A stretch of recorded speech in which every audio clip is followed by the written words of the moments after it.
हैदराबाद में खवातीन को ब्यूटी पार्लर की क्लास देने के लिए लाइव डेमो मास्टर क्लास का इनकाद किया गया, जिसमें मॉडल्स को दुल्हन और वलीमे की तैयारी की क्लास दी गई। तकरीब में सिंध भर से आने वाली ब्यूटिशियंस ने ट्रेनर्स उज़मा कमाल से मेकअप की मुख्तलिफ टेक्निक सीखी। इतनी अच्छी क्लास, इतनी ज़बरदस्त क्लास शायद आगे नहीं हुई होगी और हमारी बच्चियों ने यहाँ से बहुत कुछ सीखा। ऐसी क्लासेस हमेशा होने चाहिए। ऐसी क्लासेस हैदराबाद में होती रहना चाहिए, क्योंकि हैदराबाद बहुत छोटा सा हमारा शहर है और काफ़ी लड़कियाँ बस घरों में बैठी हुई हैं। वो मैं चाहती हूँ लोग घरों से निकलें और एटलीस्ट घर में बैठ के अपना ये काम करें जो कि हम कर सकते हैं। एक क्लास में सीखने को बहुत कुछ मिल जाता है, तो न्यू कमर्स से ये है कि वो अगर यहाँ पर आई हैं तो उनको बहुत फ़ायदा होगा और बहुत कुछ सीखने को यहाँ पर मिल रहा है और मिला भी है। ब्यूटी पार्लर की क्लास की ट्रेनर्स उज़मा कमाल ने कहा कि इस मेगा इवेंट का मकसद नौजवान लड़कियों और खवातीन को मुख्तलिफ पहलुओं से ब्यूटिशियन की टेक्निक देना थी, ताकि वो अपने इलाकों में ब्यूटी पार्लर खोलकर अपना कारोबार कर सकें। आज की क्लास रखने का मकसद ये था कि बिगनर्स बच्चों को हम एक लर्निंग क्लास दे सकें,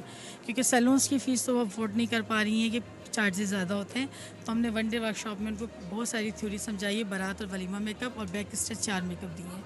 तो मकसद ये है कि बच्चे आगे बढ़ें, अपने आप को कारोबार खोलें और ये बहुत अच्छा बिजनेस है एक लेडीज़ के हिसाब से। मेगा ब्यूटी पार्लर में हिस्सा लेने वाली खवातीन का कहना है कि इस मेगा इवेंट में बहुत कुछ सीखने को मिला। इस तरह के मजीद प्रोग्राम होने चाहिए ताकि मुतवस्सित तबके से ताल्लुक रखने वाली खवातीन अपने लिए अच्छा कारोबार कर सकें।